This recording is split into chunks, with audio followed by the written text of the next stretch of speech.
Muy bien, continuamos con nuestro curso de teoría de números. Seguimos desarrollando los contenidos de la unidad de divisibilidad y números primos. Y en esta ocasión lo que vamos a hacer es seguir profundizando en el estudio de las funciones aritméticas. Recuerden que ya hemos hablado antes de algunas funciones aritméticas, como por ejemplo la función tau, que lo que hace es contar la cantidad de divisores positivos de un número entero. Tenemos la función sigma que lo que hace es sumar los enteros, o más bien dicho, los divisores positivos de un entero. Y también tenemos la función rho, que esta función básicamente lo que hace es multiplicar los divisores positivos de un número entero. ¿Ok? Son funciones que son bastante interesantes desde el punto de vista de la teoría de números y que es bastante bueno conocerlas. Sin embargo, ahora lo que vamos a hacer es ver otra función aritmética que es, diría yo, de las más importantes que vamos a estar trabajando. Esta función se conoce como la función phi de Euler, ¿ok? Y es otro tipo de función aritmética, además de la función tau, sigma y rho, que también es muy interesante y es muy importante en teoría de números. De todas las funciones aritméticas que hemos estado trabajando, la función phi va a ser, entre comillas, una de las más importantes, porque esta función va a aparecer varias veces más adelante, ¿ok? En la siguiente unidad, cuando trabajemos con congruencias, van a aparecer algunos resultados que están relacionados con la función phi, y cuando trabajemos en la última unidad sobre la ley de reciprocidad cuadrática, también va a aparecer la función phi. Por lo tanto, es muy importante conocer esta función, entender cómo se calcula y, bueno, más o menos tener algunas propiedades que nos permitan hallar su valor de una manera relativamente eficiente. ¿Ok? Entonces vamos a ver cuál es la definición de esta función. Dice acá, sea n un entero positivo. Recuerden que las funciones aritméticas las estamos definiendo sobre un entero positivo. Entonces, se define la función phi de n y se denota de esta manera. Fíjense que aquí usamos la letra phi mayúscula de n.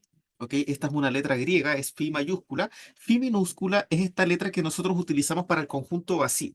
Bueno, aquí estamos utilizando phi, pero en mayúscula. ¿Ok? ¿Y cómo se define esta función?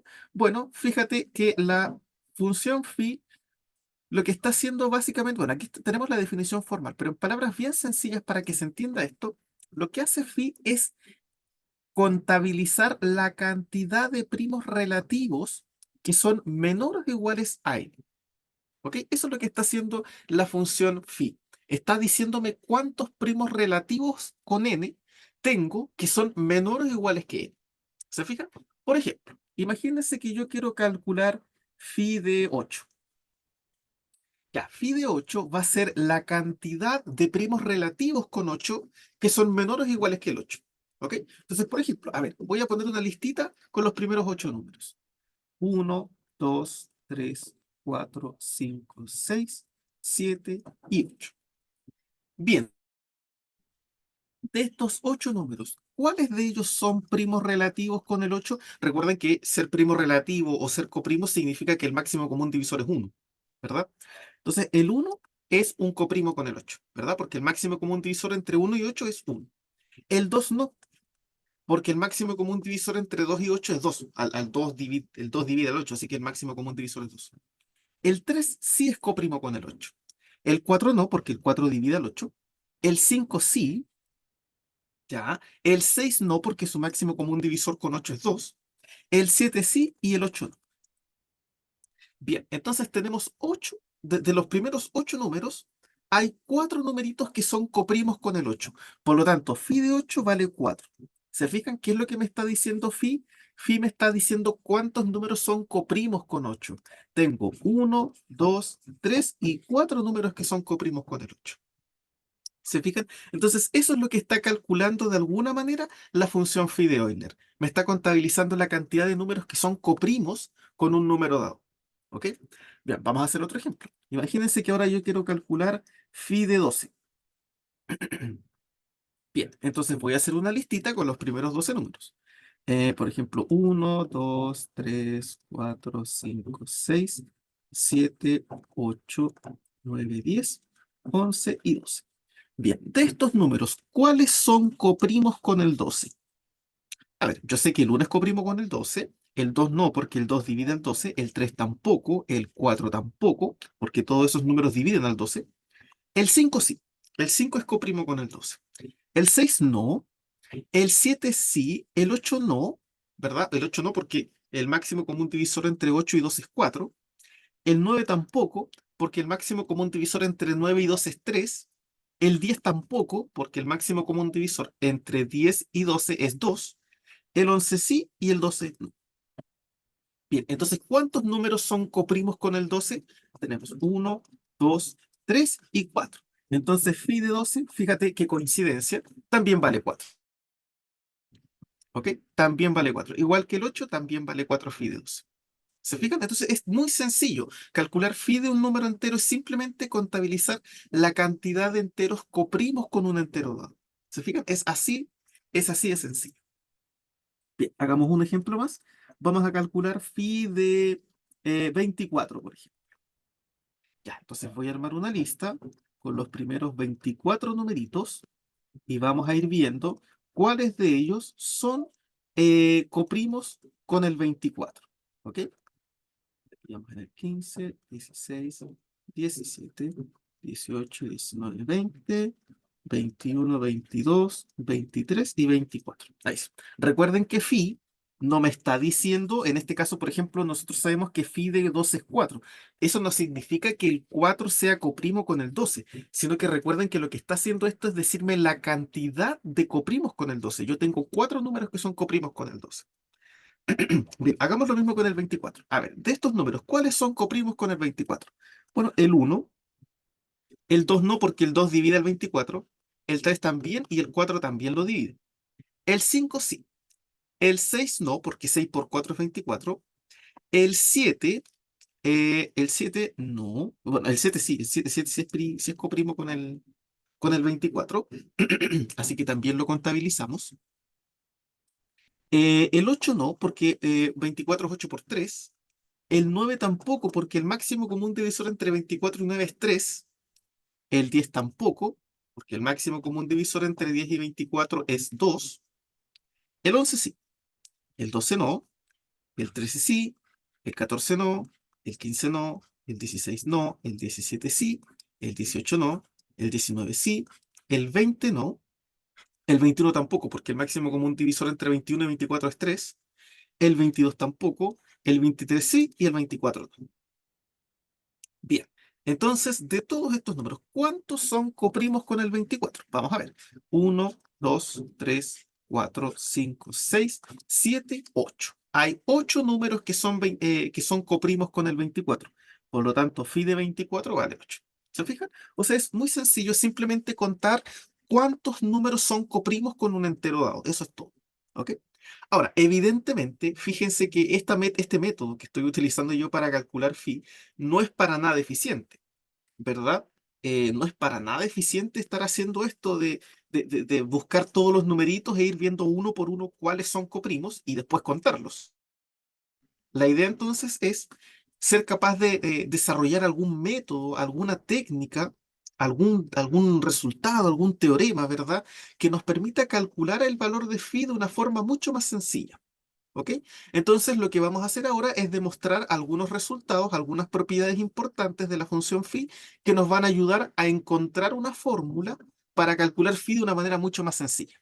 ¿Ok? Esa es la idea, o sea, sin tener que hacer esto, porque imagínense, si yo quisiera calcular phi de 500, no podría hacer una lista de 500 números y estar revisando uno por uno cuáles son coprimos con 500 y después contar cuántos hay. Bueno, en estricto rigor sí podríamos hacerlo, ¿verdad? Pero sería algo bastante ineficiente. La idea es tener alguna expresión que me permita calcular phi de una manera mucho más sencilla.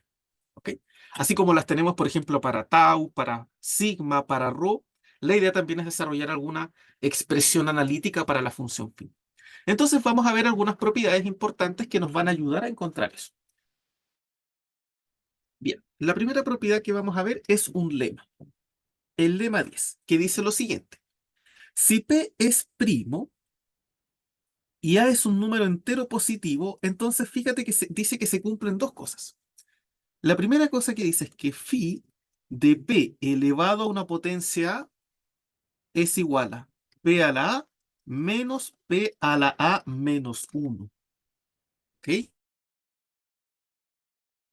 O sea que si nosotros quisiéramos calcular phi de la potencia de un número primo va a ser el mismo número primo menos la potencia anterior. ¿Se fijan? Eso es lo que nos está diciendo esta propiedad. Por ejemplo, imagínense que yo quiero calcular phi de 16. Bueno, yo sé que el 16 lo puedo escribir como 2 elevado a 4, ¿verdad? Claro, 2 por 2 por 2 por 2 me da 16. Y fíjate que en este caso, el 2 es un número primo. Entonces, ¿qué es lo que me está diciendo la propiedad? Que phi de 2 elevado a 4 es el mismo 2 elevado a 4 menos 2 elevado a la potencia anterior, o sea, 2 elevado a 3. ¿Se fijan? Entonces aquí 2 elevado a 4 me da 16, 2 elevado a 3 es 8 y 16 menos 8 es 8. O sea, phi de 16 vendría siendo 8. ¿Ok? Eso significa que hay 8 números que son coprimos con el 16. 8 números que son menores, obviamente, ¿verdad? Recordemos que siempre nos vamos a restringir con los números menores o iguales que 16 y vamos a ver cuáles de esos son coprimos con el 16. Entonces, phi me está diciendo que hay 8 números menores o iguales que 16 y que son coprimos con el 16. ¿Ok? Entonces, fíjate que esta ya es una fórmula que me permite calcular el valor de phi de una manera bastante más sencilla. Fíjese que aquí no tuve que hacer esta lista de 16 números e ir viendo uno por uno cuáles son coprimos con el 16. ¿Verdad? Es bastante sencillo utilizar esta expresión. Bien, la otra consecuencia que trae este lema es una consecuencia más interesante y dice que phi de un número primo es simplemente el mismo número primo, pero menos uno. ¿Ok? O sea, phi de p va a ser siempre p menos uno. ¿Ya? Eso es bastante interesante. A ver, vamos a demostrar eso. Vamos a partir demostrando esto. ¿Ok? Vamos a partir demostrando esta segunda propiedad. Vamos a probar que phi de p es p menos uno. Ya, entonces la demostración va a ser algo similar a lo que hemos venido haciendo. Vamos a hacer una listita con números primos desde el uno hasta el p, porque como queremos calcular phi de p, tenemos que ver cuáles son coprimos con el p, ¿verdad? Entonces vamos a tomar el uno, el 2, el 3, esto sigue, sigue, sigue, p menos uno, p. Ya, ahí tenemos una listita de todos los numeritos que van del uno al p. Ahora la pregunta es, de estos números primos, ¿cuáles son coprimos con p? Bueno, de partida de esto tengo que descartar a p. ¿Verdad? P no es coprimo con P, porque el máximo común divisor entre P y P es P. Y como P es primo, es distinto de uno. Por lo tanto, el máximo común divisor entre un primo y sí mismo no es uno. ¿Se fijan? Por lo tanto, ya de partida debemos descartar a P. Ya, pero la pregunta es, ¿qué ocurre con los otros que van desde el uno al P menos uno? Fíjate que aquí tengo P menos 1 números, ¿verdad? Desde el uno al P menos uno. Esos números que están ahí, ¿son todos coprimos con P o habrá alguno que no sea coprimo con P? Bueno, vamos a ver, supongamos que yo tomo un X que pertenece a este conjunto. O sea, supongamos que yo tomo cualquiera de estos números, ¿ok? Del uno hasta el P-1. Ya, y voy a calcular el máximo común divisor entre X y P. Fíjate que X está acá. X es uno de estos numeritos, ¿ya? Entonces, cualquiera de esos, voy a calcular el máximo común divisor de cualquiera de esos números con P. Ya, entonces supongamos que este máximo común divisor es D. Como todavía no sé cuánto vale, le voy a poner D, ¿verdad? Tenemos que poner eso. Bueno, por definición, si el máximo común divisor entre x y p es d, significa que d divide a x y que d divide a p, ¿verdad? Se tienen que cumplir esas dos condiciones, que d divide a x y que d divide a p. Ah, pero acuérdense que p es un número primo. Por lo tanto, si d divide a p, significa que d tiene dos opciones.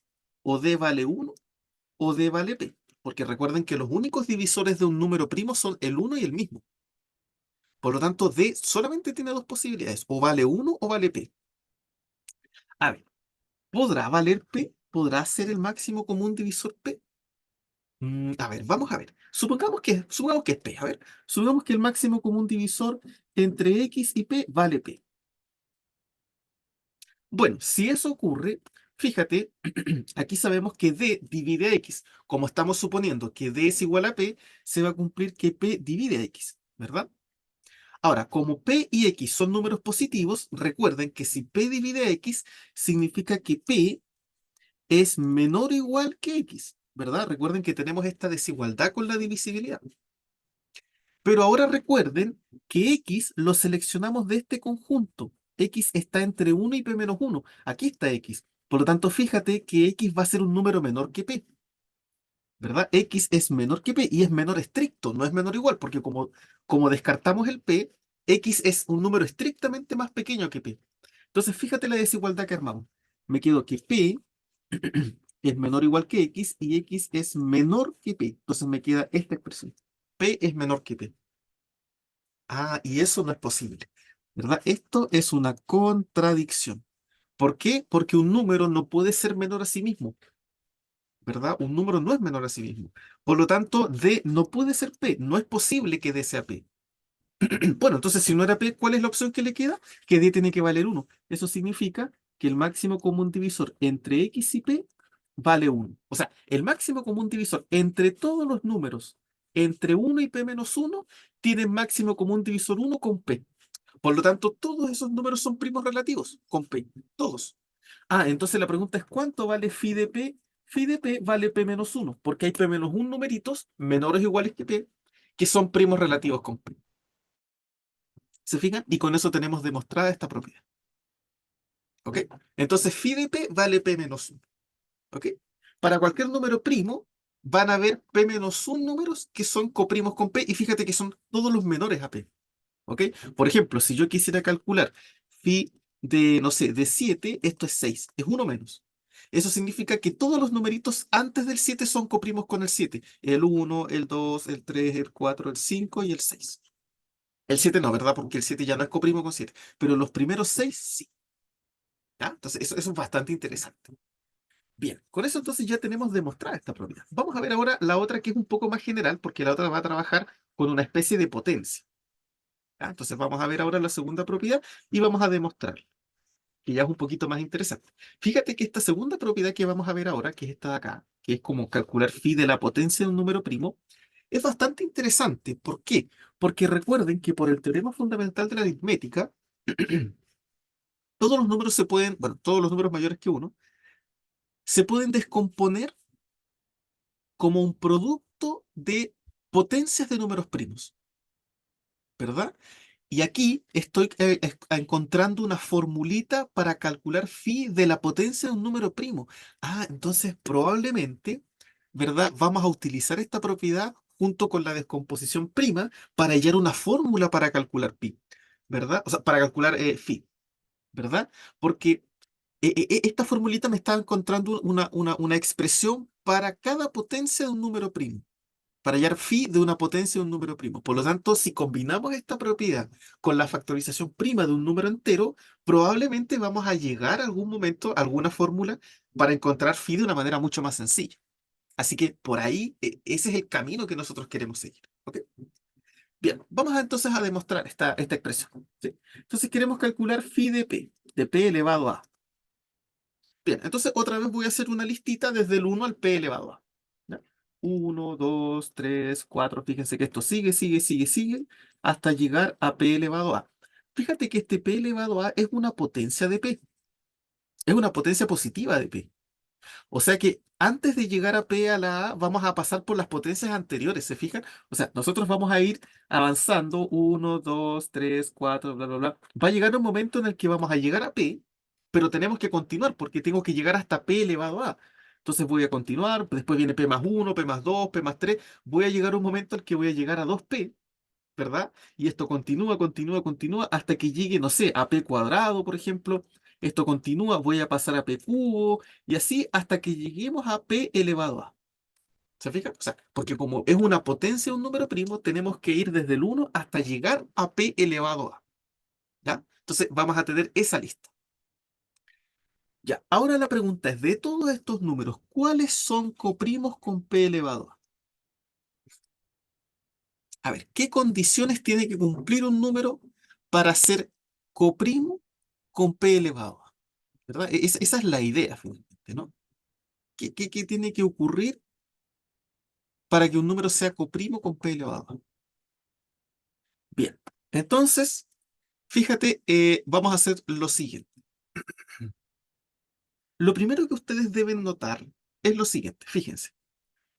Estamos de acuerdo que todos los múltiplos de p ya no son coprimos con p elevado a, ¿verdad? O sea, eso es importante, eso es lo primero que hay que notar. Los múltiplos de p, es decir, p por uno, p por 2, P por 3, P por 4 y así sucesivamente, hasta P por cuánto. A ver, hasta P por P elevado a menos 1, ¿verdad? Todos estos no son coprimos con P elevado a. Fíjate, ¿por qué llegué hasta P elevado a menos 1? Porque P por P elevado a menos 1, como tenemos la misma base, mantenemos base y sumamos exponentes. 1 más A menos 1 y esto es P elevado a, o sea, sería el último. ¿Se fijan? O sea, el último múltiplo que escogeríamos sería este. P elevado a menos 1. ¿Ya? Por eso estoy escribiendo eso. Porque tenemos que detenernos en P elevado a. Todos estos múltiplos, todo este P por 1, P por 2, P por 3, P por 4, P por 5, P por 6, y así, ¿no? En algún momento vamos a pasar a P por P, P por 2P, hasta llegar a P por P elevado a menos 1. Todos esos personajes de aquí no son coprimos con P elevado. No son coprimos con P elevado. ¿Por qué? Porque el máximo común divisor entre P elevado a y cualquiera de estos múltiplos, que le voy a poner P por, no sé, por I, por ejemplo, van a tener como mínimo factor común el P, po. Entonces, este máximo común divisor, cuando menos va a valer P, y P es primo, así que es distinto de 1. Así que ninguno de los múltiplos de P va a ser coprimo con P elevado. Ninguno. ¿Ya? Entonces, de partida tengo que descartar todos esos. O sea, de partida, todos estos múltiplos de aquí tengo que sacarlos. Porque esos ya no son coprimos con P elevado. Entonces aquí el P, el 2P, el P cuadrado, todos esos tengo que sacarlos. Todos, todos, todos, todos. ¿Ya? Todos esos hay que sacarlos. Ya. Entonces, la primera pregunta que uno aquí se hace, a ver, ¿cuántos de estos tengo que sacar? ¿Cuántos múltiplos de P aquí tengo en esta lista? Para saber cuántos tengo que sacar, ¿verdad? Bueno, fíjate que esto está como en una especie de escalita también, ¿no? P por 1, P por 2, P por 3, P por 4, hasta P por P elevado a menos 1. O sea, aquí en total tengo P elevado a menos 1 múltiplos de P. ¿Se fijan? Porque cada múltiplo como que está contando. Me está diciendo cuántos múltiplos de P tengo. Voy a tener P elevado a menos 1 múltiplos de P. Entonces, todos esos tenemos que sacarlos. Ya, todos esos hay que sacarlos. Ninguno de esos va a ser coprimo con P elevado a porque como mínimo van a compartir a P. Y por lo tanto ya no van a ser coprimos. La pregunta ahora es, ¿qué ocurre con los otros? ¿Qué ocurre con los que no son, con los que no son múltiplos de P? ¿Son coprimos todos? ¿O habrá alguno que no sea múltiplo de P y aún así no sea coprimo con P elevado a? Esa es una pregunta interesante. A ver, vamos a ver eso. A ver. Entonces, voy a definir el siguiente conjunto. Sea K un elemento que pertenece a este conjunto, ¿ya? Y supongamos que P, o sea, supongamos que K no es un múltiplo de P, ¿ok? Supongamos que K no es ninguno de estos. Supongamos que K no es múltiplo de P. No es múltiplo de P. ¿Ya? Eso es lo primero que hay que tener en cuenta. Supongamos que K no es múltiplo de P. Bien. Entonces, ¿qué ocurre? Nosotros sabemos, recuerden que P es primo. Entonces, si K no es un múltiplo de P, necesariamente el máximo común divisor entre P y K tiene que ser 1. ¿Estamos de acuerdo? Eso se cumple, eso es importante tenerlo en cuenta, porque recuerden que nosotros demostramos que si nosotros tenemos un número primo y tenemos un número entero, entonces pueden ocurrir dos cosas. O el primo que tenemos divide al número o son coprimos. No hay una posibilidad distinta. ¿Ok? O lo divide o son coprimos. O sea, o tienen factor común, que es el P, o no tienen nada en común. Y por lo tanto su máximo común divisor es 1. ¿Se fijan? Eso es lo que nos está diciendo de alguna manera eso. ¿Ya? Entonces, eso es lo primero que hay que notar. Ya. Ahora, ¿qué más? Fíjate, ¿qué es lo que ocurre? Vamos a jugar con lo siguiente. Mira, si el máximo común divisor entre P y K es 1, entonces vamos a demostrar que el máximo común divisor entre P a la A y K también tiene que ser 1. ¿Ok? O sea, ¿qué es lo que me está diciendo esta propiedad? Esto es una propiedad, vamos a demostrarla. Demostración, eso hay que demostrarlo. Si el máximo común divisor entre dos números es 1, el máximo común divisor entre la potencia de uno y el otro también es uno. A ver, ¿cómo demostramos esto? Esto está bastante interesante. A ver, vamos a hacer la demostración. Voy a hacer la demostración acá al ladito. Vamos a hacer la demostración. A ver, sí, ¿qué es lo que tenemos que demostrar? Que si el máximo común divisor entre P y A es uno, entonces, bueno, entre P y K más bien dicho, entonces el máximo común divisor entre P elevado a y K también es uno. Bien, entonces vamos a hacer la demostración. A ver, fíjate, si el máximo común divisor entre P y K vale uno, significa que existe una combinación lineal entera que me da uno, ¿verdad? Por la identidad de Besut, ¿verdad? O sea, yo puedo escribir P por X más K por Y igual a uno, ¿cierto? O sea, nosotros podemos hacer eso, tenemos derecho a hacer eso, ¿no? Por la identidad de Besut. Acuérdense que el máximo común divisor siempre se puede poner como combinación lineal de P y K. Si ahora el K lo paso restando, me queda P por X es igual a uno menos K por Y.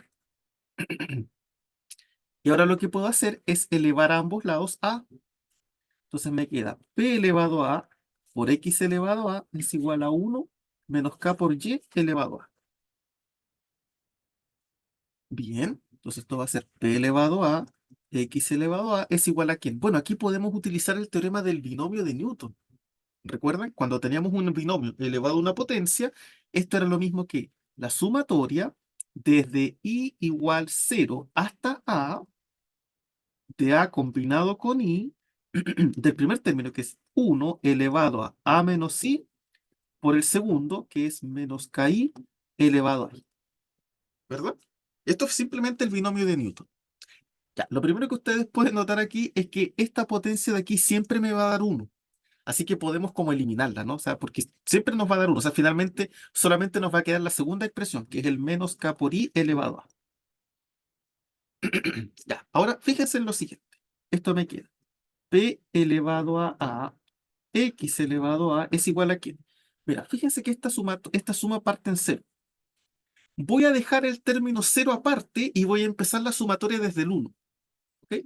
O sea, voy a dejar aquí cuando i vale cero, a combinado cero menos k por i elevado a cero, sería en este caso, ¿verdad? Ahora que me doy cuenta, este era un i, ¿verdad? Más la sumatoria desde i igual uno, fíjate, ahora lo estoy partiendo en uno porque el término cero lo dejé aparte, hasta de a combinado i por menos k i elevado a i. Y nos queda esa expresión. ¿Cuánto vale esto? Esto vale 1. A combinado cero vale uno. Recuerden que nosotros demostramos que cualquier número combinado cero vale uno. Y esta potencia está elevado a cero. Recordemos que también demostramos que cualquier número elevado a cero nos daba uno. Así que finalmente toda esa expresión es uno, ¿verdad? Entonces voy a borrar y voy a poner que aquí me queda p elevado a por x elevado a es igual a uno más qué cosa. Fíjate ahora lo que voy a hacer. Mira, esta expresión que está acá la voy a reescribir de otra manera, ¿sí? La voy a reescribir de la siguiente manera.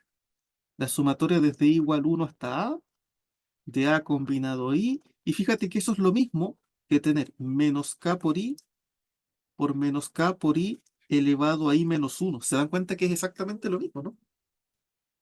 Claro, porque aquí si nosotros mantenemos las bases y sumamos los exponentes, acá arriba tengo un uno más i menos uno me vuelve a dejar i, simplemente lo separé como en una multiplicación.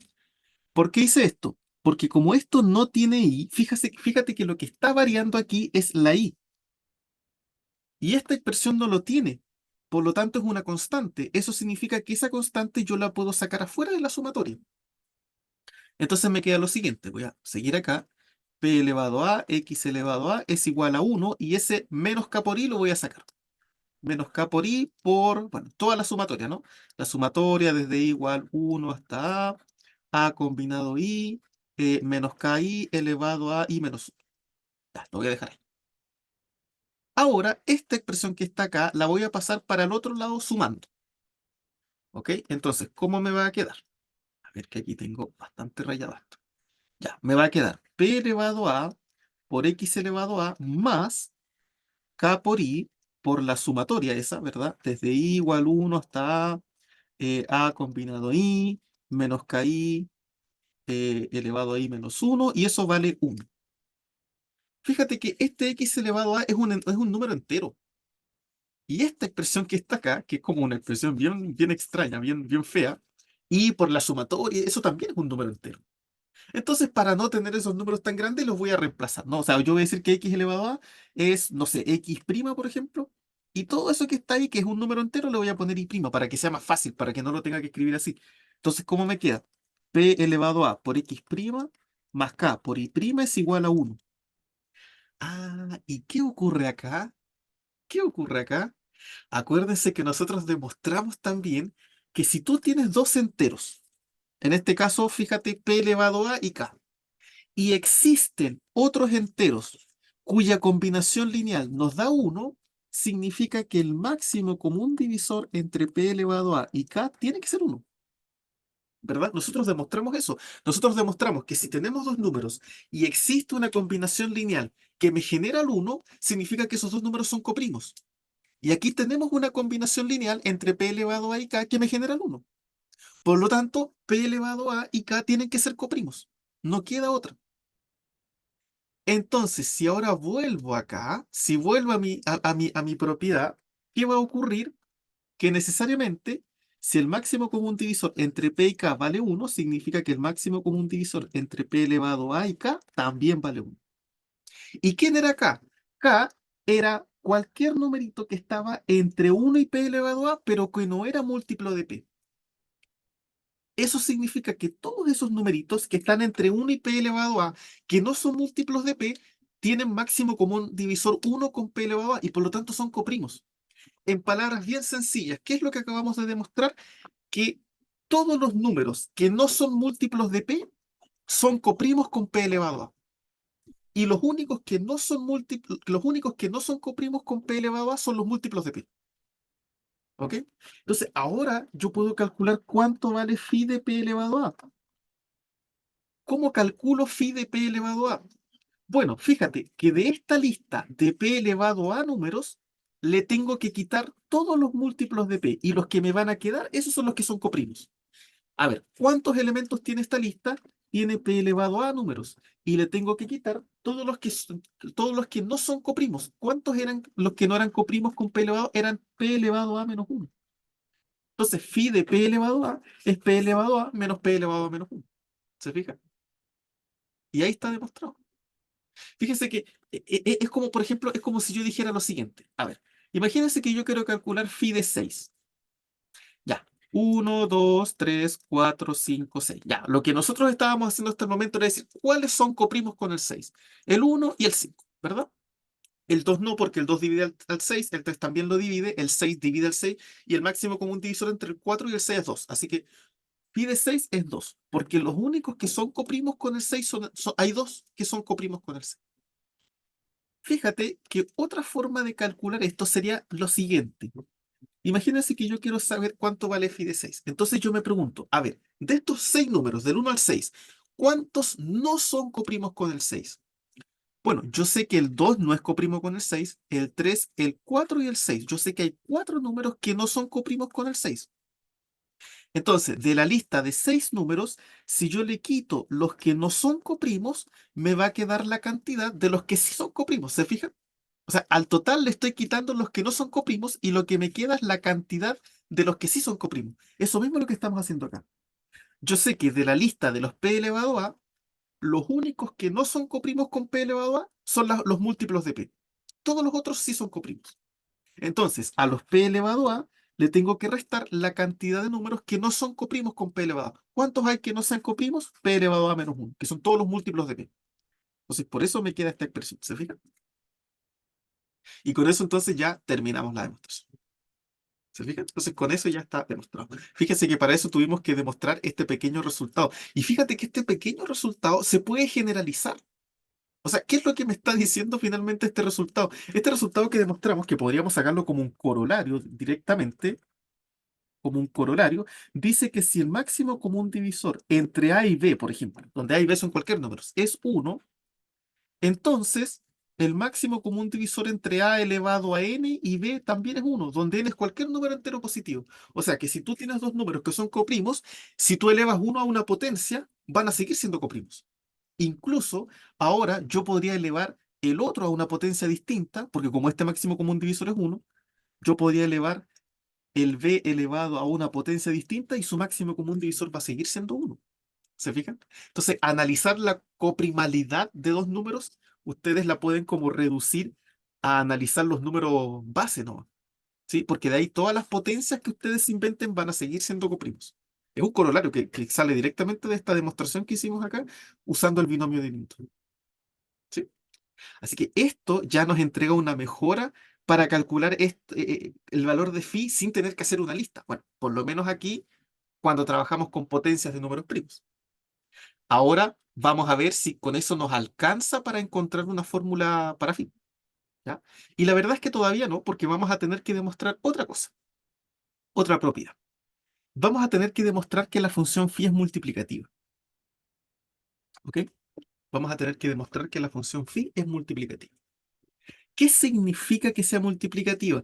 Recuerden, nosotros ya vimos, por ejemplo, que la función tau era una función multiplicativa. La función sigma también era una función multiplicativa, ¿verdad? Bueno, resulta que la función phi también es multiplicativa. ¿Qué significaba que era multiplicativa? Significa que si el máximo común divisor entre dos números, por ejemplo, p y q es 1, entonces, ¿qué se tenía que cumplir? Que phi de p por q era igual a phi de p por phi de q, ¿verdad? Eso es lo que significaba que una función sea multiplicativa. Que si tú querías calcular phi del producto de números coprimos, podías como entre comillas separar phi en cada uno de los elementos. ¿Ok? Esa era como la idea. ¿Ya? Entonces vamos a demostrar esto. Y teniendo esta demostración ya podemos pasar a encontrar una fórmula para la función. ¿Ya? Entonces vamos con la demostración. Esta demostración es un poquito complicadita. Bueno, no complicada. Vamos a ver. Tiene su pequeño enredo. Ya. Pero partamos con dos números, ¿no? Supongamos que tenemos dos números y que el máximo común divisor de x e y vale 1. ¿Ya? Entonces, la idea, lo que queremos demostrar es que phi de x por y es lo mismo que phi de x por phi de y. ¿Ya? Entonces vamos a hacerlo de una manera similar. Voy a considerar un arreglito con x por y números. ¿Ya? Igual que antes, que aquí hacíamos una filita del 1 hasta el p elevado a. Bueno, aquí vamos a hacer también una especie de filita del 1 al x por y, ¿no? Esa es la idea. Pero en vez de hacer una fila, como lo hacíamos antes, lo voy a arreglar como en una especie de matriz. ¿Ya? Por ejemplo, imagínense que el x por y es 5 por 6. Entonces, lo que voy a hacer es arreglar estos numeritos, pero en una especie de matriz. Fíjate, lo voy a hacer así. 1, 2, 3, 4, 5. Y después el siguiente lo voy a seguir abajo. 6, 7, 8, 9, 10, 11, 12, 13, 14, 15, 16, 17, 18, 19, 20. 21, 22, 23, 24, 25, 26, 27, 28, 29 y 30. ¿Se fijan? Arreglé los 30 números, 5 por 6 es 30, pero en vez de hacerlos en una fila, como lo hacíamos antes, lo estoy haciendo así como en una especie de arreglo rectangular. Y fíjate que ocurren con este arreglo, voy a explicarlo con este ejemplo con números antes de pasar a la demostración, porque insisto, la demostración es un poquito enredada, ¿ya? Fíjate lo que ocurre. Primero, tenemos un arreglito que está formado por filas, que son las horizontales, ¿ya? Y tenemos columnas. Las columnas son las verticales, ¿ya? Dividimos nuestros numeritos en filas y columnas, ¿ya? ¿Cuántas filas tenemos? Tengo una fila, dos filas, tres filas, cuatro, cinco y seis filas. Tenemos seis filas, ¿ya? ¿Y cuántas columnas tenemos? Una, dos, tres, cuatro, cinco. Cinco columnas. Ah, claro, yo quería calcular phi de 5 por 6. Entonces hice un arreglito de 5 columnas por 6 filas. Entonces, claro, 5 por 6 me da 30. No hay ningún problema con eso. ¿Se fijan? O sea, los numeritos los arreglé de esta manera. ¿Ok? Eso es lo primero que hay que notar. Lo segundo que hay que notar es lo siguiente. Fíjense cómo podemos escribir estos numeritos. Ya, Por ejemplo, aquí en la primera fila estamos de acuerdo que los elementos de la primera fila se pueden escribir como 0 por 5 más 1, 0 por 5 más 2, 0 por 5 más 3, 0 por 5 más 4 y 0 por 5 más 5, ¿no? Claro, porque multiplicar 0 por 5 me da 0 todo el rato y me genera 1, 2, 3, 4, 5.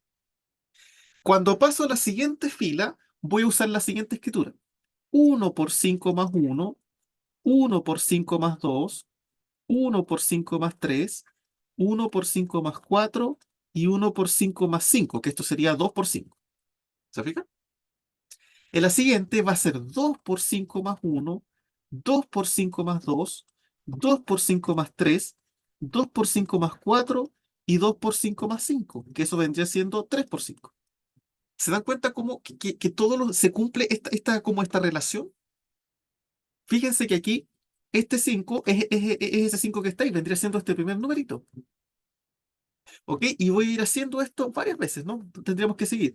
3 por 5 más 1, 3 por 5 más 2, 3 por 5 más 3, 3 por 5 más 4, 3 por 5 más 5, que vendría siendo 4 por 5. Después sería, ahora fíjate, vamos en el 3. Después vendría el 4, 4 por 5 más 1, 4 por 5 más 2, 4 por 5 más 3, 4 por 5 más 4, 4 por 5 más 5, que vendría siendo 5 por 5, y el último sería cuando vale 5, ¿no? 5 por 5 más 1, 5 por 5 más 2, 5 por 5 más 3, 5 por 5 más 4 y 5 más 5, 5 por 5 más 5. 5 por 5 más 5, que sería 6 por 5. Y ahí tenemos los 6 por 5 números, que eran los que queríamos armar, ¿se fijan? Entonces, vamos a escribir los numeritos de esta forma. Insisto, aquí lo estoy haciendo con numeritos como ejemplo, pero después lo vamos a hacer con letras. Entonces, necesito que entiendan porque vamos a hacer lo mismo, pero con letras. Entonces, ya después se empieza a complicar un poco. Fíjate entonces que cada columna va a ir tomando el numerito 1, 2, 3, 4, 5. Después otra vez 1, 2, 3, 4, 5. Otra vez 1, 2, 3, 4, 5. Se fijan, todo el rato vamos a ir haciendo como los mismos numeritos, pero digamos por fila. Y fíjense que por cada columna tenemos los mismos numeritos. Por ejemplo, aquí en esta primera fila a todos le sumamos 1. Aquí a todos le sumamos 2. Aquí a todos le sumamos 3. A todos le sumamos 4 y a todos le sumamos 5. ¿Se dan cuenta? Eso es lo primero que hay que notar. ¿Ya? Entonces aquí fíjate que van 1, 2, 3, 4, 5. Ah, fíjate que en este caso aquí tenemos el 5. ¿Se acuerdan que si nosotros queríamos calcular phi de 5, nosotros hacíamos justo esto, ¿no? Hacíamos una filita con el 1, 2, 3, 4, 5 y veíamos cuáles eran coprimos con el 5. ¿Verdad? Bueno, eso es lo primero. Lo segundo es que fíjate que ahora si analizamos las columnas, ¿cómo van los números? Aquí partimos con 0, 0, 1, 2, 3, 4 y 5. Y aquí nuestro número era 6. ¿Se dan cuenta que aquí como que parte con una menos? En las filas, en las filas vamos del 1, 2, 3, 4, 5, justo con el 5. Pero en las columnas, en vez de partir con 1, 2, 3, 4, 5, 6, como es el 6, partimos con 0. 0, 1, 2, 3, 4, 5. ¿Se fijan? Llegamos como a 1 antes. ¿Ok? Entonces, esas notaciones, estos pequeños detallitos que estoy comentando son importantes para la demostración, que con letras, insisto, ya se empieza a complicar un poco. ¿Ya? Eso es lo primero que hay que notar. Bien, ahora fíjense lo que voy a hacer. A ver, vamos a mirar solamente la primera fila. 1, 2, 3, 4, 5. ¿Cuántos de estos números son coprimos con el 5? ¿Cuán- ¿Cuántos números son coprimos con el 5? Bueno, en la primera fila habrían phi de 5 números coprimos con el 5, ¿verdad? Habría un phi de 5, porque phi de 5 me dice cuántos coprimos hay. Entonces, en la primera fila van a haber phi de 5. En este caso, phi de 5 vale 4, ¿ok? Pero en general van a haber phi de 5. No tengo por qué saber exactamente el valor. Eso es lo primero, ¿ok? Eso es importante tenerlo en cuenta. Otra cosa que deben tener en consideración es que, fíjate, por ejemplo, mira, yo sé que el 2 es coprimo con el 5. Fíjate que si nosotros analizamos la columna entera, toda la columna también es coprima con 5. El 7 también es coprimo con 5. El 12 también, el 17 también, el 22 también, el 27 también. O sea que si un elemento de la primera fila es coprimo con el 5, toda la columna también es coprima con el 5. ¿Ok? Y al revés, si yo tengo un elemento de la primera fila que no es coprimo con el 5, fíjate que el 5 no es coprimo con el 5, todos los elementos de esa columna tampoco son coprimos con el 5. El 10 tampoco, porque el máximo común divisor entre 10 y 5 es 5. Entre 15 y 5 es 5. Entre 20 y 5 es 5. ¿Se fijan que ninguno es coprimo? Entonces, como que finalmente todo nuestro estudio se centra en la primera fila. Porque si en la primera fila hay un número que es coprimo con el 5, toda la columna también va a ser coprimo con el 5. Y si en la primera fila hay un número que no es coprimo con el 5, toda la columna tampoco es coprima con el 5. ¿Ya? Entonces, esos resultados son importantes que los vayamos entendiendo. ¿Ok? Entonces, una vez que ya más o menos vamos entendiendo esto con números, vamos a ver ahora la demostración, pero de manera un poco más algebraica. ¿Ok? Entonces, vamos a hacer lo mismo. Ya, ahora, pero lo vamos a hacer ya de una manera más con letras, ¿no? Acuérdense que queremos calcular phi de x por y. Entonces, vamos a tener que hacer un arreglo de x por y números. ¿Ok? Entonces, otra vez los vamos a disponer, pero como una matriz. Entonces, voy a tener aquí uno, 2, bueno, esto va a seguir, seguir, seguir. Vamos a pasar por un k, sigo, sigo, sigo, hasta que llego al x. ¿Verdad? Que antes era el 5, ¿no? Aquí nuestro x es como el 5 antes. Ahora vamos a pasar a la siguiente fila. Entonces aquí partimos. X más uno, bueno, esto es como uno por x más uno, ¿verdad? ¿Se acuerdan de eso? La primera vendría siendo como cero por x más uno, cero por x más 2 y así. Acuérdense que aquí partíamos en cero y llegábamos hasta uno antes. Entonces aquí va a ser x más uno, x más 2, esto sigue, sigue, sigue, x más k, sigue, sigue, sigue, hasta aquí que lleguemos a x más x, que sería 2x. Después pasamos a la siguiente. Después va a ser 2x más uno, 2x más 2, sigue, sigue, sigue, 2x más k, sigue, sigue, sigue, 2, bueno, 2x más x, que sería 3x. Y esta cosa va a continuar, continuar, continuar, ¿verdad? Hasta que lleguemos a la última fila. La última fila va a ser y menos uno por x más uno, y menos uno por x más 2, sigue, sigue, sigue, y menos uno por x más k, sigue, sigue, sigue, y menos uno por x más x. Y esta expresión me va a quedar y por x, justo. Claro, porque puedo factorizar las x y me queda y menos uno más uno, que es justo x por y. ¿Se fijan? Que es justo el último término. ¿Ya? Entonces este último es x por y. ¿Ok? Acuérdense que aquí el y llegaba hasta uno antes. ¿Se acuerdan? Este partía en cero y llegaba hasta uno antes. ¿Ok? Por eso lo hice con numeritos antes. Ya, aquí entonces tenemos los x por y números. ¿Ok?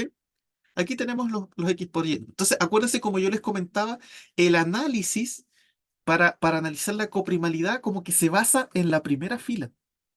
Porque otra vez, si un numerito de aquí es coprimo con el x, toda la columna también va a ser coprimo con x. Y si un numerito no es coprimo con x, toda la columna tampoco lo va a hacer. Entonces, como que finalmente nosotros nos fijamos en la primera fila solamente. ¿Ya? Obviamente eso hay que demostrarlo. ¿Ok?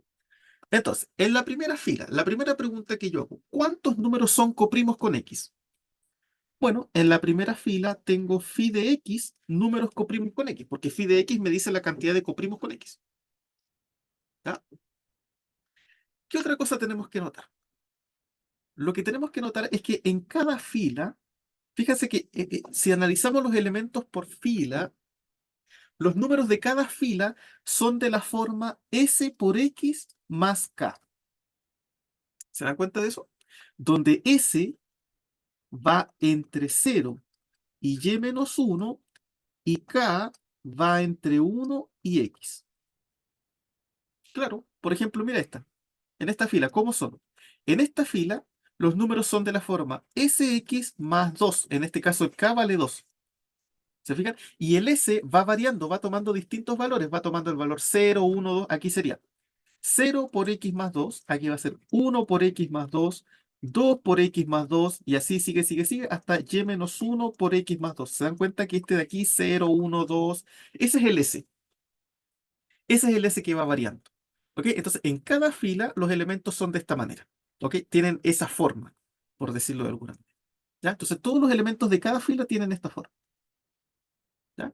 Todos los elementos. Entonces aquí todos los elementos van a ser de la forma Sx más 1, Sx más 2, aquí van a ser de la forma Sx más k, esa es una S, y aquí van a ser Sx más x, o sea, S más 1 por x, ¿no? Eso lo podemos pero lo puedo dejar simplemente así, Sx más X. ¿Ok? Esa es la idea. Bueno, fíjense. Otra vez, aquí vamos a explicar lo que les estaba comentando. Si este número k, que está acá, tiene un factor común con x, es decir, supongamos que el máximo común divisor entre k y x no es 1, supongamos que es d. Entonces, d tiene que dividir a k y d tiene que dividir a x. Y si d divide a k y d divide a x, significa que d divida cualquier combinación lineal de k y x, en particular a sx más k.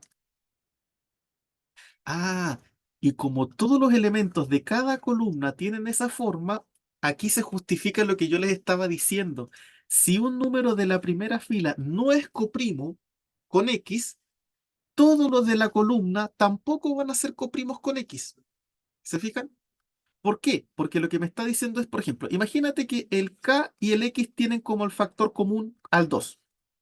Entonces, todos los de esta fila también van a tener como factor común al 2, porque aquí me está diciendo que ese 2 va a dividir a cualquier número de la forma Sx más k. ¿Ok? Entonces, si en la primera fila hay un número que no es coprimo con x, toda la fila, o sea, toda la columna tampoco es coprima con x.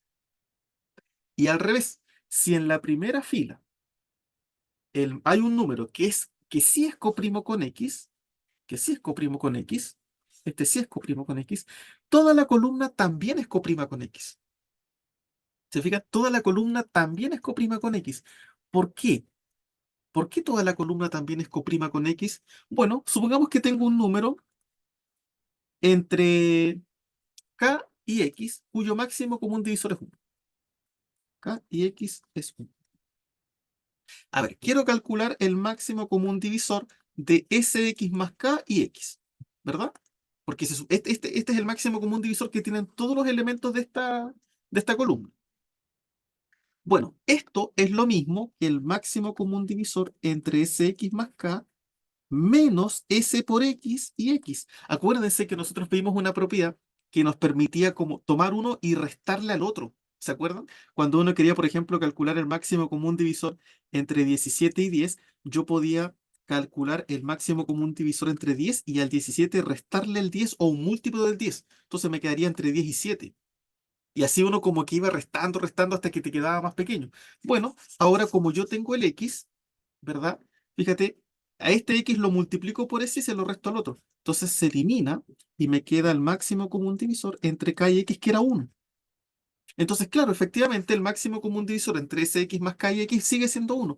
Eso significa, otra vez lo que les comentaba, si un número de la primera fila es coprimo con X, todos los de la columna también son coprimos con X. ¿Se fija? Entonces, eso es sumamente importante. Ahora, con todo esto que hemos dicho, ¿qué es lo que podemos sacar? ¿Qué es lo que podemos sacar? Fíjate, en la primera fila, ¿cuántos números son coprimos con X? Hay phi de X números coprimos con X. Bueno, si en la primera fila un número es coprimo con X, la columna entera también es coprima con X. Eso significa que en total, en este arreglo, hay phi de X columnas coprimas con X. Porque si este número es coprimo con X, la columna también. Si este número es coprimo con X, la columna también. Si este no es coprimo con X, la columna no es coprima con X. Ninguno de la columna es coprimo con X. Por lo que ya comentamos antes, ya lo demostramos. ¿Sí? Así que en este arreglo hay phi de X columnas de coprimos con X. ¿Ok? Bien, ahora la pregunta es, de esas phi de X columnas de coprimos con X, ¿cuántos son coprimos con Y? ¿Cuántos también son coprimos con Y? Ya sabemos que hay phi de X columnas de coprimos con X. Ahora, si yo tomo una columna de coprimos con X, ¿cuántos de esa columna son coprimos con Y? Con Y, ¿no? Con esta Y. Ahora vamos a analizar qué pasa con Y. Bueno, veamos ahora cuántos elementos de cada columna de coprimos con X son también coprimos con Y. Entonces, supongamos, ¿verdad? Que tenemos una columna, supongamos que estamos acá, supongamos que esta es una columna cualquiera de coprimos con X, supongamos que esta es coprimo con X. Ya, entonces fíjate que los elementos de esta columna son de la forma SI por X más K, ¿verdad? Donde I, insisto, este S va a variar del 0 al Y menos 1, ¿no? 0 por X más K, 1 por X más K, 2 por X más K y así hasta el final. Ya, supongamos que es una columna cualquiera de los coprimos con X. Ya, no se olviden, somos coprimos con X. Bueno, si utilizamos el algoritmo de la división entre este número y la Y, ¿qué nos va a quedar? Nos va a quedar que SI X más K es igual a Y por Q más R, ¿verdad? Donde R está entre 0 y Y. Ya. Pero ¿qué es lo que ocurre? Nosotros sabemos, por un lema, nosotros sabemos que calcular el máximo común divisor entre SIX más K y Y es igual a calcular el máximo común divisor entre Y R. ¿Se acuerdan de eso? Nosotros demostramos eso, ¿no? Este era el famoso algoritmo de Euclides. ¿Se acuerdan que lo que nosotros hacíamos era ir quedándonos con el resto? Eso es lo que estamos haciendo acá. Por ejemplo, si yo quería calcular el máximo común divisor entre 10 y 3, lo que yo hacía era ya, 10 es igual a 3 por 3 más 1. Este es Q y este es R. Entonces después lo que yo hacía era calcular el máximo común divisor entre el 3 y el 1. ¿Se acuerdan? Que uno se quedaba, en vez de quedarse con el número original, uno se quedaba con el resto. Ese fue el lema 2. Bueno, aquí estamos haciendo lo mismo. En vez de quedarme con este y con este, me estoy quedando con este y con el resto. ¿Está bien? Por lo tanto, es lo mismo. ¿Ya? Bien. Entonces, calcular este máximo común divisor es igual al máximo común divisor entre Y y R, y acuérdense que R está entre 0 y Y, ¿verdad? Entonces, finalmente, lo que nosotros queremos saber en cada columna de coprimos con X es cuántos hay que sean coprimos entre Y y el resto. Y el resto va entre 0 y Y, ¿no? El resto va 0, 1, 2, 3 y esto hasta Y menos 1, ¿no? Hasta la anterior a Y. ¿Cuántos de estos restos son coprimos con Y? Bueno, fíjate que de esta lista hay phi de Y coprimos con Y. Hay phi de Y coprimos con Y. A ver, ¿por qué? De partida, el 0 no cuenta, ¿verdad? Porque el máximo común divisor entre 0 y Y, acuérdense que nosotros no tomamos el 0. Bueno, sería Y, el mismo Y, ¿no? Entonces ya no es coprimo. Y entre Y menos 1, bueno, fíjate que Y, si yo lo agrego, no pasa nada porque Y no es coprimo con Y, así que lo puedo sacar. ¿Cuántos números hay entre 0 y Y menos 1 que sean coprimos con Y? Phi de Y.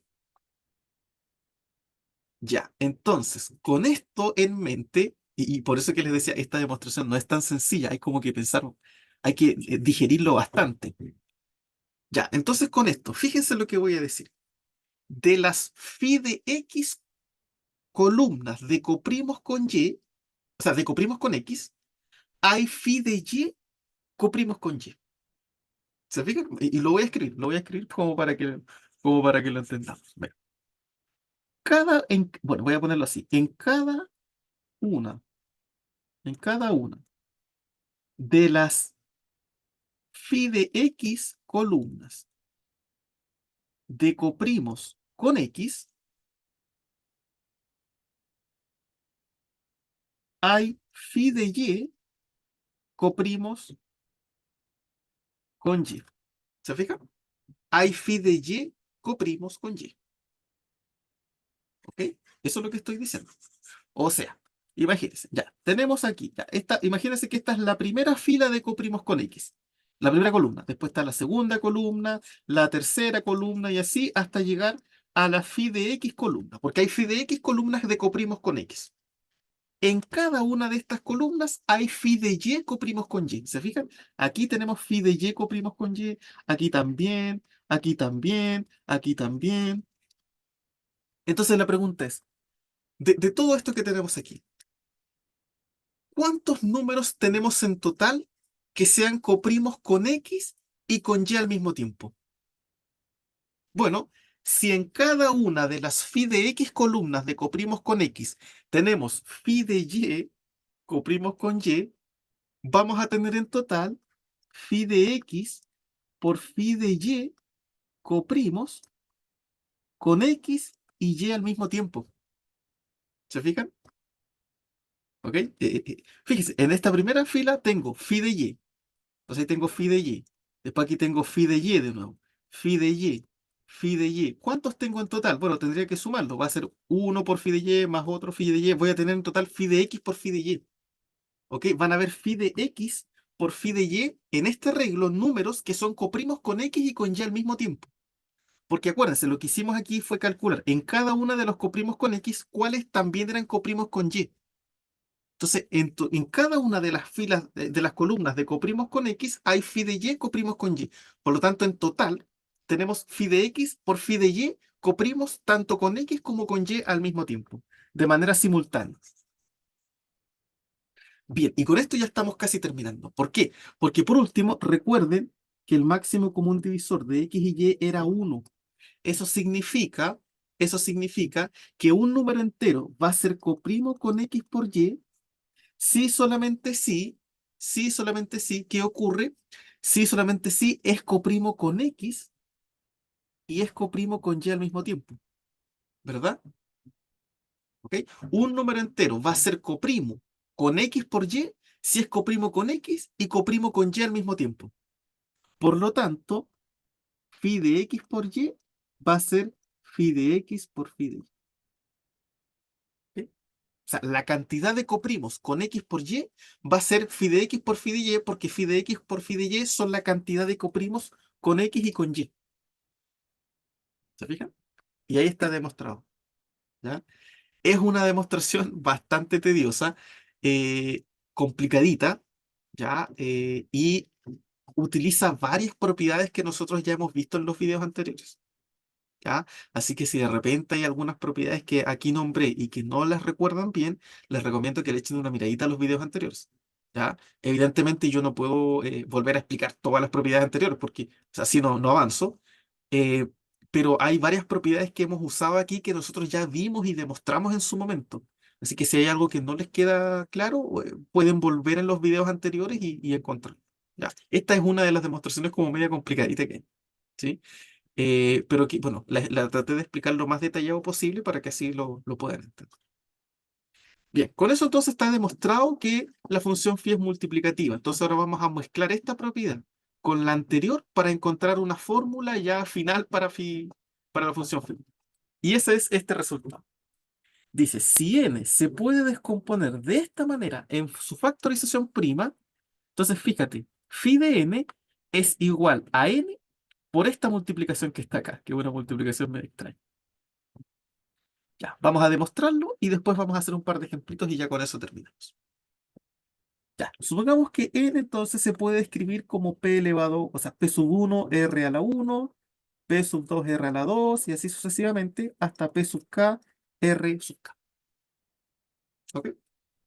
Fíjate que como todos estos números que están aquí son primos, son números primos, van a ser coprimos entre ellos, ¿verdad? Los números primos son coprimos entre ellos, ¿no? O sea, el máximo común divisor entre P sub i y P sub j es uno porque son puros números primos, ¿ya? No puede ser distinto de uno porque si fuese distinto de uno significaría que hay un divisor común entre dos números primos y entonces ya no serían primos, ¿verdad? Ya no serían números primos. Entonces tiene que ser uno. Bueno, usando la propiedad que nosotros demostramos antes, esta propiedad aquí como de la potencia, esta propiedad aquí, esta propiedad que demostramos acá, ¿ok? Si el máximo común divisor entre dos primos, P sub i y P sub j es uno, entonces el máximo común divisor entre cualquier potencia de los dos, P sub i elevado a R sub i y P sub j elevado a R sub j va a seguir siendo uno.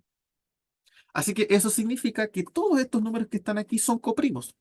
Son coprimos 2 a 2. ¿Sí? Son primos relativos 2 a 2. Bien, ahora la pregunta es, ¿cuánto vale phi de n? Phi de n va a ser phi de la multiplicación de esto. P1 elevado a R1, P2 elevado a R2 y así sucesivamente, hasta P sub k, R sub k. Pero como todos son coprimos y la función phi es multiplicativa, ya demostramos recién que si los números son coprimos se puede separar. Esto va a ser phi del primero, de P1 elevado a R1, por phi del segundo, P2 elevado a R2 y así sucesivamente, hasta phi de P sub k, R sub k.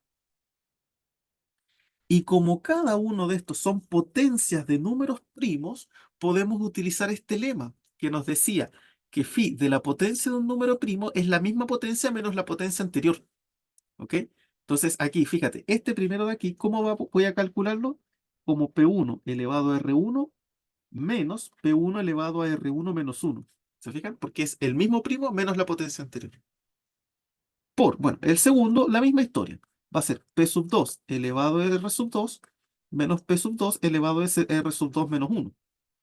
Y así esto sigue, sigue, sigue, hasta llegar a P sub K, R sub K, menos P sub K elevado a R sub K menos 1. Ya, eso lo podemos escribir como una multiplicatoria para que sea más sencillo, ¿verdad? Nos va a quedar el productorio desde igual 1 hasta acá. ¿De quién? De P sub I elevado a R sub I menos P sub I elevado a R sub I menos 1. ¿Verdad? Nos queda de esa manera. Y ahora, ¿cómo voy a escribir esto? Fíjate, esto me va a quedar como la productoria desde igual 1 hasta acá. Y fíjate, estamos de acuerdo que este que está acá, ¿verdad? Ese término que está ahí, lo podemos escribir de la siguiente manera. Ese va a ser P sub I a la R menos 1 por P sub I, ¿verdad? Esa es una forma de escribirlo. O la otra forma de escribirlo, como para facilitarlo más, es que a este primo que está acá, fíjense, le voy a multiplicar el P sub I y le voy a dividir el P sub I. Al hacer eso, ¿cómo nos va a quedar? Nos va a quedar P sub I elevado a R sub I menos, acá arriba, ¿qué me queda? P sub I elevado a R sub I menos 1. Por P sub I, este está elevado a 1, entonces se mantienen las bases y se suman los exponentes. R sub I menos 1 más 1, R sub I, dividido en P sub I. Ah, y fíjate, como tengo el P sub I elevado a R ahí, y ahí lo puedo factorizar y lo puedo dejar afuera, ¿verdad? Entonces esto va a ser la multiplicatoria desde igual 1 hasta acá de P sub I, R sub I, ¿por quién? Aquí me queda 1 menos 1 partido en P sub I. Voy a continuar acá arribita porque ya no me queda espacio. Entonces, phi de n es igual a quién. Fíjense que este que está acá, ese de ahí es n. ¿Por qué es n? Porque esto, como es una multiplicación, me queda P1 elevado a R1 por P2 elevado a R2 y así está P sub K elevado a RK, porque esta multiplicatoria llega hasta acá. Y esta multiplicación es n. Así que ese numerito que está ahí es n. Así que lo puedo dejar afuera. N por la multiplicatoria desde igual 1 hasta acá de esta suma que me quedó acá, que es 1 menos 1 partido en P sub. Y con eso se termina la demostración. Fíjense que eso es exactamente lo que queríamos demostrar. ¿Ok?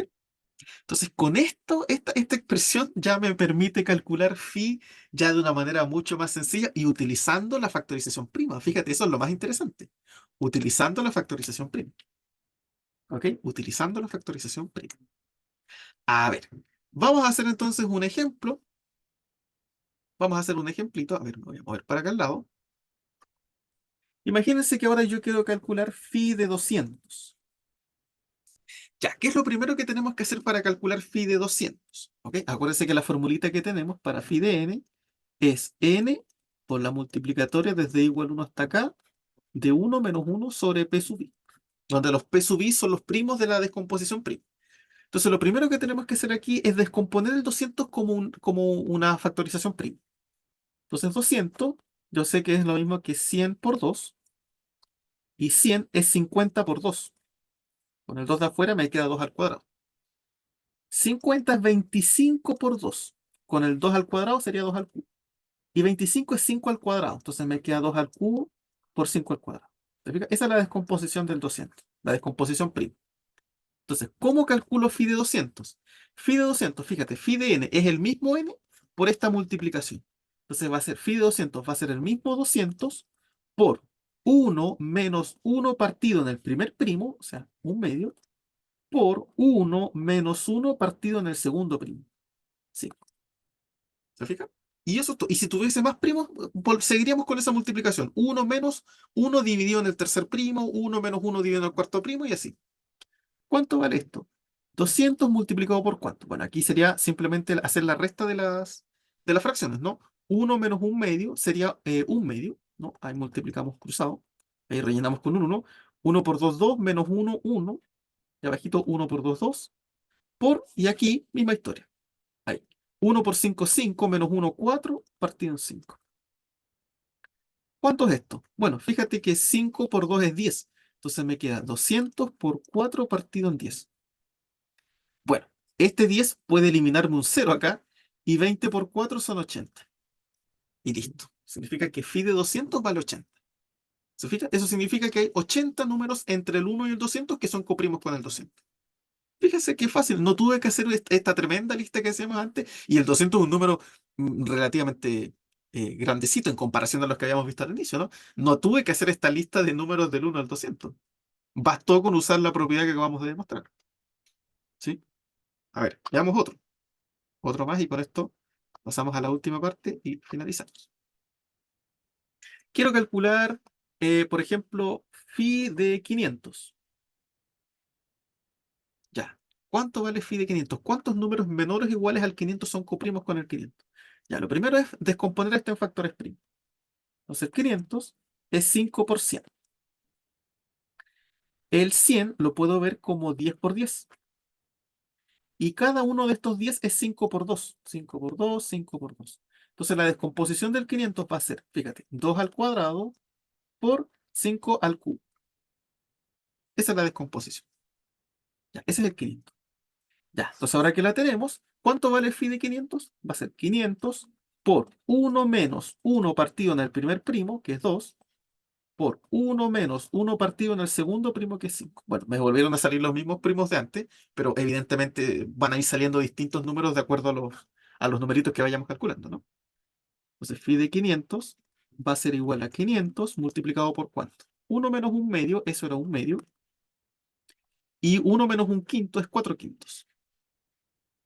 Entonces esto me va a quedar 500 por 4 partidos abajo, 2 por 5 son 10. Podemos eliminar un 0 y me queda 50 por 4, que son 200. ¿Ok? Entonces phi de 500 vale 200. Eso significa que hay 200 números que son coprimos con el 500.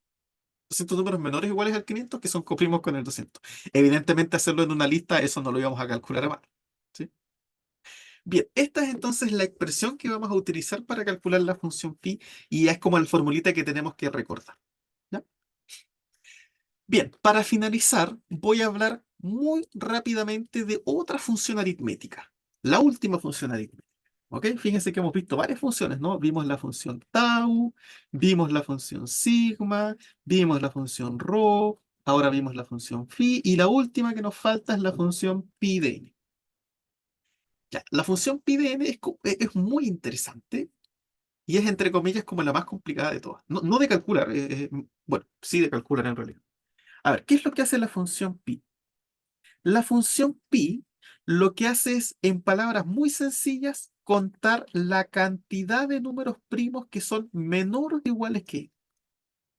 Es como bueno, phi calculaba la cantidad de coprimos. Bueno, pi calcula la cantidad de primos. ¿Ya? O sea, cuenta cuántos primos hay menores o iguales que un número dado. ¿Ok? Por ejemplo, ¿cuánto vale pi de 10? A ver, tengo que ver cuántos números primos hay menores o iguales que el 10. Entonces, a ver, sería 1, 2, podemos hacer la misma listita que hicimos antes. 8, 9 y 10. Ya, de estos números, ¿cuántos son primos? El 2, el 3, el 5 y el 7. ¿Verdad? No hay ninguno más. ¿Cuántos tenemos? 1, 2, 3, 4. Entonces, phi de 10 vale 4. ¿Se fijan? O sea, pi calcula la cantidad de primos, ya, no de coprimos con 10. No, no, esa es la función phi. Pi calcula simplemente cuántos primos hay menores o iguales que un número 2. ¿Sí? Entonces, por ejemplo, aquí pi de 10 vale 4. Pi de 50, fíjate, vale 5. Claro, porque los únicos números primos menores o iguales al 50 son los que podemos ver acá. Aquí podríamos, por ejemplo, utilizar la criba de Eratóstenes, ¿verdad? A ver, por ejemplo, imagínense yo quiero calcular pi de 40. Ya, entonces vamos a usar la criba de Eratóstenes. ¿Ok? Este método lo vimos cuando estábamos viendo números primos. Entonces, 2, 3, 4, 5, 6, 7, 8, 9, 10, 11, 12, 13, 14, 15, 16, 17, 18, 19, 20.